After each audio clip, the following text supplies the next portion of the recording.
Welcome back to The Shadows Prevail. If you want to experience what true inescapable fear feels like, turn off the lights, put your headphones on, and stay right here. It is 1923. Okay, picture this. We are in Cairo, Egypt at the luxurious Continental Hotel. A massively wealthy British lord is thrashing around in his bed.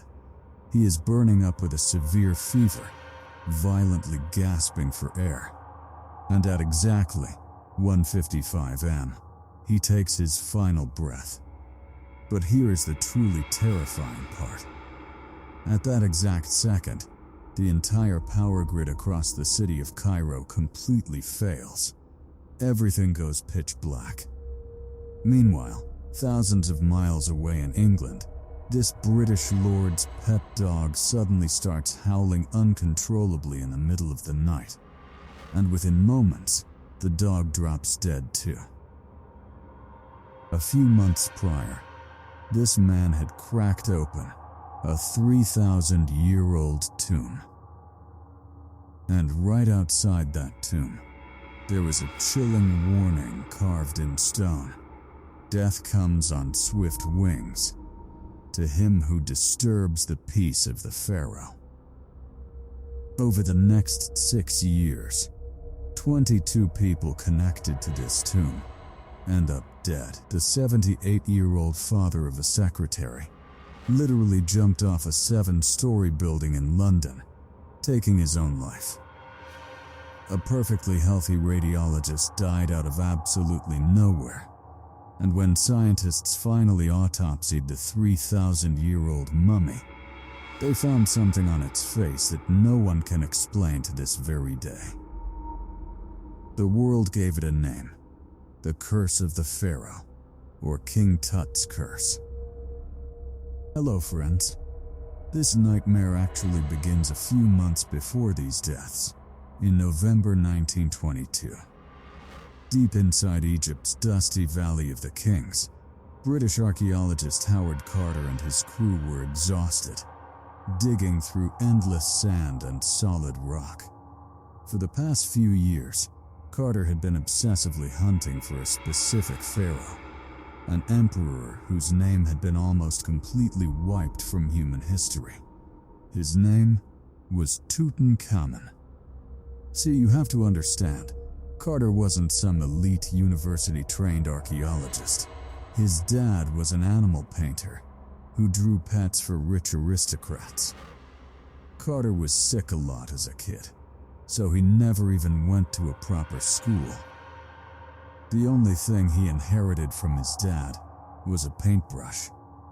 Later on, a wealthy lord saw 17-year-old Carter's watercolor paintings and was so impressed that he recommended sending the kid to Egypt. Carter's entire dig was sponsored by a loaded British aristocrat named Lord Carnarvon. Over the last 15 years, Carnarvon had blown through about £50,000. To put that in perspective, in today's money, that is around $50 to $60 million. 15 years. £50,000. And they had found absolutely nothing. Carter was down to his very last shot. Carnarvon made it crystal clear. This was the final season. If they didn't find anything this time, the funding was permanently cut. Morning of November 4th, 1922. When Carter arrives at his excavation site, there is an eerie, heavy silence in the air. His foreman runs up and tells him that while digging, they hit a staircase cut straight into the rock. Carter's heart starts pounding out of his chest. He immediately orders his crew to dig faster. By noon on November 5th, they clear away the rubble, and an entire staircase is revealed, 10 feet high and 6 feet wide. When they reach the 12th step, they find a sealed door, a massive blocked door covered in plaster, stamped with the royal seal of Anubis, the ancient Egyptian god of the afterlife. This was the ultimate signal of a royal tomb. But whose tomb was it? See, almost 60 tombs in the Valley of the Kings had already been discovered, and grave robbers had stripped most of them bare centuries ago. By November 24th, all 16 steps are completely cleared. And now, they can clearly read a name stamped on the sealed door: Tutankhamun. Seeing this, Carter instantly knows he has finally found the phantom pharaoh he had been hunting for years. November 26th, 1922. Carter later called this the craziest, most surreal day of his entire life.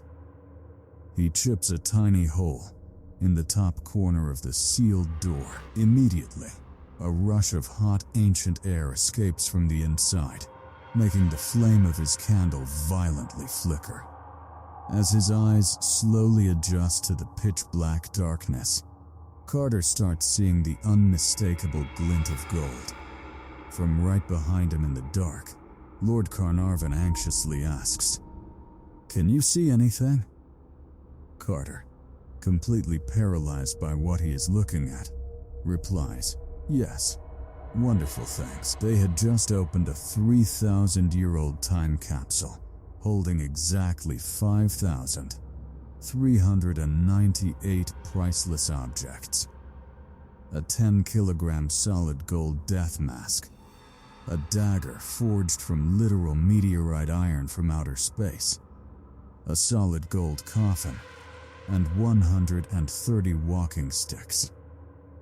Everything was sitting there untouched, exactly the way it was placed 3 millennia ago. It was, without a doubt, the greatest archaeological discovery in human history. But the moment this news leaked to the world, incredibly creepy things started happening. Within days of the discovery, an incident occurred that sent pure terror through the local Egyptian workers. See, Carter kept a golden canary as a pet in his house. One day, Carter's assistant went back to the house to grab something and heard a horrifying screech. He looked over at the birdcage and saw a massive king cobra slithering inside it, and Carter's golden bird was dangling lifelessly from the cobra's mouth. Just imagine walking into that room and seeing that scene. A cobra chilling inside a locked cage with the bird in its jaws. This news spread through Egypt like wildfire. Why? Because to the Egyptian people, the rearing cobra was the ultimate, sacred symbol of Egyptian royalty. The locals started whispering that the dead king's cobra had come to take revenge for disturbing its master's resting place. They started saying, "Something terrible is about to happen." A few months after the discovery, on March 6, Lord Carnarvon gets bitten by a mosquito or some bug on his cheek. The very next day, while he is shaving, he accidentally slices the bite open with his razor blade, and it gets infected. Now, it was the dead of summer in Egypt, and in that blazing heat, an Egyptian fly landed right on the open wound, causing the infection to rapidly spiral out of control. Carnarvon comes down with a brutal fever. His doctors put him on a strict diet and tell him he needs to stop drinking alcohol immediately. But Carnarvon completely ignores them. Instead, he just keeps popping open bottles of expensive wine sent from his estate. April 5th, 1923. At exactly 1:55 am, Lord Carnarvon dies in his room at the Continental Hotel in Cairo. But the thing that makes this death so deeply unsettling is what happened just 12 days prior. A famous novelist named Marie Corelli published a public letter in the Daily Express newspaper openly warning Carnarvon. Marie claimed that she possessed a rare, ancient book, and according to this book, anyone who forced their way into a sealed Egyptian tomb would suffer the most horrific punishment imaginable. Think about how insane that is. A novelist gives a very public warning, and exactly 12 days later, the guy drops dead. Right at the exact time of Carnarvon's death, 2 more events happened that cemented this curse into a global legend. Remember what I said at the very beginning of this video? The power grid in the entire city of Cairo completely failed. When the British High Commissioner, Lord Allenby, demanded answers from the electricity department, they had absolutely zero explanation. No one knew why the power went out. And secondly, Carnarvon's beloved pet dog Susie let out a terrifying howl and dropped dead in England on that exact same night. Even Sir Arthur Conan Doyle, the legendary creator of Sherlock Holmes, went on record stating that an evil elemental, or a dark, ancient spirit, was likely responsible for Lord Carnarvon's fatal illness. The mastermind behind the world's most logical detective literally believed this supernatural curse was 100% real. And from that moment on, friends, the media went absolutely feral.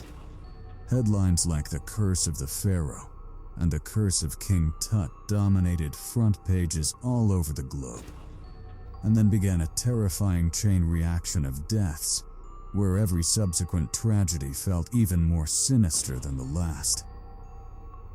American financier George J. Gould visited the tomb and died of a sudden fever the very next day. The headlines screamed, "Another victim of the Pharaoh." British industrialist Joel Wool viewed the tomb, caught a high fever, and died. Headline: Tut's Curse claims a third life. Carnarvon's own half-brother Aubrey Herbert died within 6 months of the discovery. Sir Archibald, the radiologist who X-rayed the mummy, died suddenly and unexpectedly. Key members of Carter's team like Arthur Mace, Professor Breasted, and 2 assistant reporters for the Times newspaper, they all joined the rapidly growing casualty list. Every single time an Egyptologist or museum official passed away, regardless of their age or health, the newspapers printed that the curse had struck again. But you want to know the wildest twist of irony in this entire saga? The man who hyped up the curse the most, an archaeologist named Arthur Weigall, who worked as a special correspondent for the Daily Mail, he also caught an unknown fever in Egypt and died. He became victim number 21 on the list. The very myth he helped build literally swallowed him whole. But the most gruesome death hadn't even happened yet. In 1929, Carnarvon's personal secretary, Richard Bethel, died mysteriously from blood clots in his heart. And when his 78-year-old father, Lord Westbury, received the tragic news, he was so overcome with despair that he opened the window of his 7th-floor apartment in London and jumped to his death. By 1929, exactly 22 people directly or indirectly linked to this tomb had died, and 13 of those people were the ones who had physically cracked open the tomb themselves. And then came the discovery that completely blew everyone's minds. In 1926, when Dr. Douglas Derry was performing an autopsy on Tutankhamun's mummy, he found a distinct round lesion on the mummy's cheek. The terrifying part? This mark was in the exact same spot where Lord Carnarvon had been bitten by that bug. The exact same spot. On the exact same cheek, a 3,000-year-old mummified king and a modern British lord, both bearing the exact same mark on their faces. After that dropped, the newspapers lost their absolute minds. Morning Post, Daily Mail, Daily Express, everybody ran the story. The entire world was convinced of one undeniable fact. King Tut's tomb carried an ancient, demonic curse, and anyone who disturbed it would find nothing but death. Now, everything I've told you so far in this video, guys, the 22 deaths, the sudden blackouts, the exact same scar on the dead pharaoh and the living man. If I ended the video right here, you'd probably be completely convinced this curse was real. But guys, I'm about to tell you something that flips this entire story completely upside down. And honestly, the truth is even crazier than the curse. First of all, did you know Tutankhamun's parents were literally brother and sister? Yeah, let that sink in. To really understand this curse, we have to look at who King Tut actually was, and how his tomb managed to stay hidden for 3 millennia. Tutankhamun was born around 1329 BC, during the most turbulent, chaotic era in ancient Egyptian history. Things were so brutally unstable that his life was in constant danger from the day he was born. See, for thousands of years, Egyptians worshipped a massive pantheon of different gods.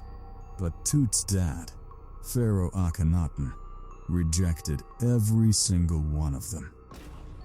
He declared there was only one true god, Aten, the sun disk. He forcibly shut down all the ancient temples, banished the powerful priests, and relocated the entire capital city.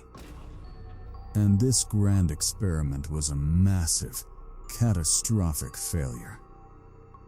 A stone monument carved during Tut's reign, known as the Restoration Stela, clearly states that after Akhenaten died, the country fell into total anarchy, and the gods turned their backs on Egypt. The sacred temples fell into ruins, and everything was completely destroyed.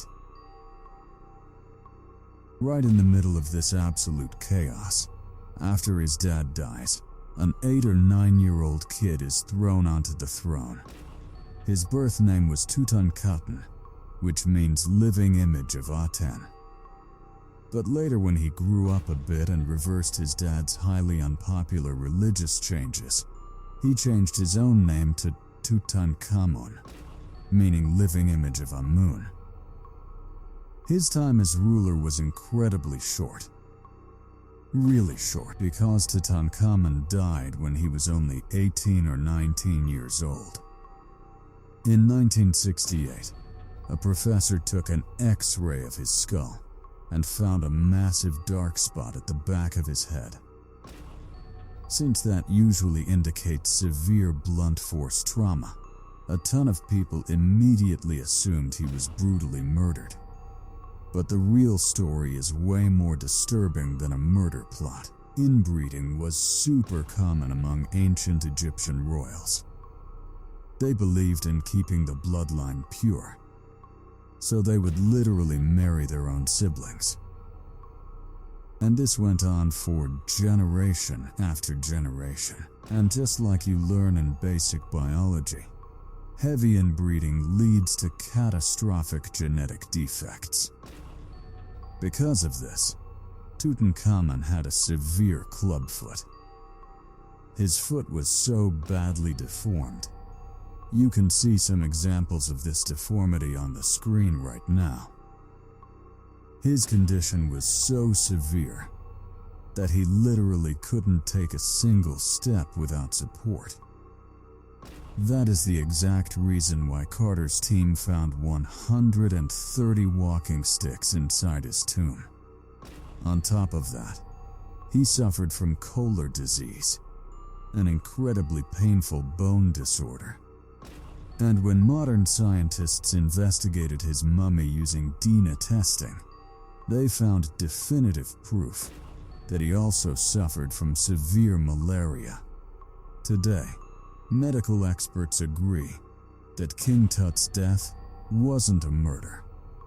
It was caused by a fatal combination of all these crippling diseases. He was actually such an unimportant, frail pharaoh to his bloodline that the kings who came into power after him literally wiped his name from all historical records. They wanted everyone to forget he ever existed. And ironically, that is exactly why his tomb survived the grave robbers. Nobody even knew it was there. For 3,000 years, the world completely forgot his name. But then, an animal painter's son brushed away the sand and gave this forgotten 18-year-old king a second life. Today, Tutankhamun is undisputedly the most famous pharaoh on the planet. His name will never, ever be forgotten now. But what about that terrifying curse? Remember that chilling inscription? Death comes on swift wings to him who disturbs the peace of the pharaoh. The newspapers claimed that Carter's team found a clay tablet at the entrance of the tomb with this exact curse written on it, and that Carter purposely hid it so the Egyptian workers wouldn't get terrified and run away. But when linguistic experts finally looked closely at this so-called inscription, something felt incredibly off. The phrasing didn't sound anything like ancient Egyptian text. In fact, it sounded exactly like the dramatic words of that novelist, Marie Corelli.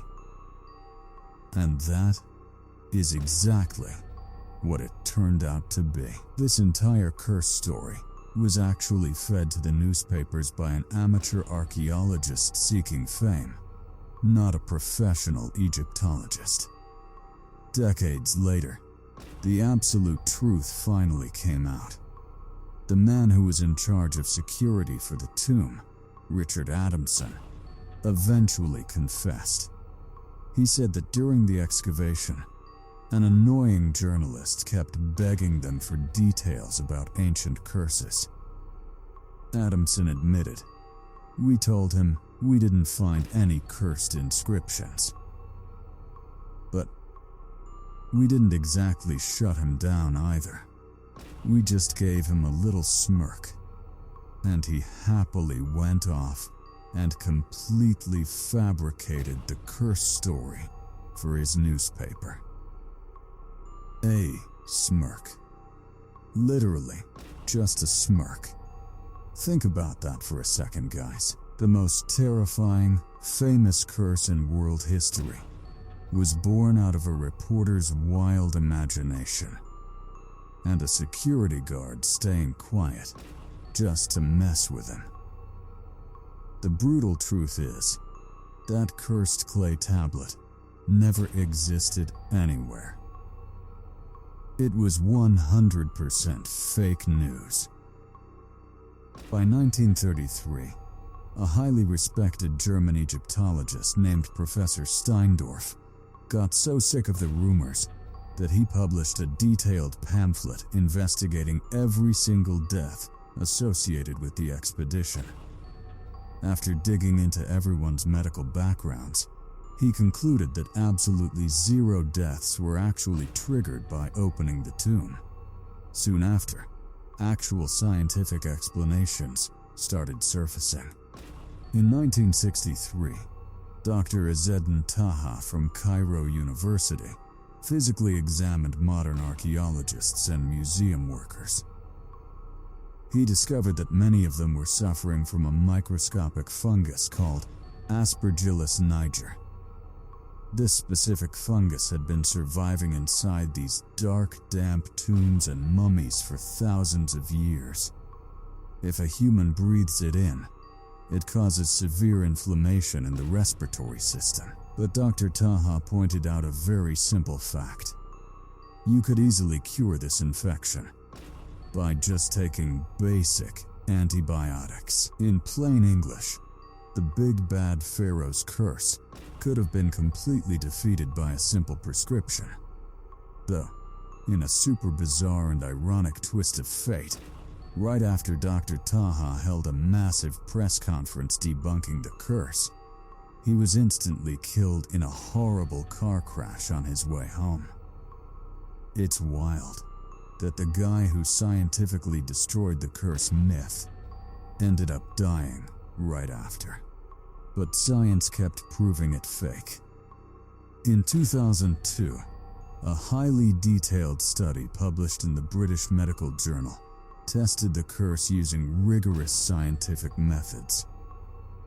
They tracked down 44 Westerners who were physically in Egypt during the tomb's discovery. 25 of them had physically gone inside the tomb, and 19 had not. The final result? There was absolutely no significant difference in the average age of death between the two groups. And get this, paranormal investigator James Randi calculated that the average age of death for these supposedly cursed people was actually 73 years old, which was slightly higher than the normal life expectancy for their social class during that era. Meaning, if anything, the Pharaoh's curse was actually making people live longer. As for all those specific terrifying claims that made the curse go viral, they completely fall apart under a microscope too. Why did the power go out in Cairo that night? Dr. Joyce Tildesley, a prominent Egyptologist, wrote in her book that rolling power cuts in Cairo during the 1920s were a super common, everyday occurrence. It was just a massive, completely random coincidence that the grid tripped at that exact minute. The same goes for Carnarvon's dog, Susie. It was a sad coincidence, and if you actually cross-check the time zones, the times don't even match up. Susie died at 4 Lam in England. Lord Carnarvon died at 1:55 am Cairo time, which would have been exactly 11:55 p.m., just before midnight in England. Not 4 Lam. When you simply factor in the time zones, the spooky connection completely evaporates. And let's be real, Lord Carnarvon didn't just suddenly get sick out of nowhere. He had been chronically ill for years. The only reason he spent so much time in Egypt in the first place was that his lungs couldn't handle the freezing cold winters back in London. Plus, you have to remember, in 1923, penicillin and modern antibiotics didn't even exist yet. A mosquito bite getting infected is a minor annoyance today. But in 1923, before antibiotics, it was a literal death sentence. Almost all the deaths that the media blamed on the curse were actually due to long-standing, pre-existing conditions or just natural old age. And what about that terrifying claim that the mummy had a scar matching Carnarvon's bug bite, completely fabricated by the Morning Post newspaper? See, the Morning Post was extremely salty because their rival, The Times, had secured an exclusive contract for all the tomb updates. So to compete, the Morning Post just sat in their offices, printing fake, sensationalized curse stories every single week to sell papers. It wasn't journalism. It was just a petty business rivalry. So, we've checked all the scientific evidence, and we've debunked all the media claims. But here is the ultimate final test, a super simple logic test. If King Tut's curse was an actual deadly supernatural force, who should have been the very first people to die? Let's look at target number 3, Lady Evelyn, Lord Carnarvon's own daughter. She was one of the very first human beings to step foot inside that tomb, but she didn't die until the year 1980. She lived to be 78 years old. Target number 2, Dr. Douglas Derry, the scientist who literally cut open the wrappings, touched the pharaoh's flesh, and performed the autopsy. He lived a long, healthy life and died in 1961 at the ripe old age of 87. And forget all of them. What about the absolute main character of our story? Target number 1, Howard Carter. The man who orchestrated the dig, discovered the tomb, physically broke the seal, and pulled King Tut's mummy out of the coffin with his own bare hands. Carter lived all the way until 1939, a full 16 years after opening the tomb, and he eventually died of lymphoma cancer at the age of 64. For the rest of his life, practically every single week, random reporters and tourists would walk up to him and ask if he was afraid of the cursed deaths. And Carter's savage reply was always exactly the same: "I'm still alive."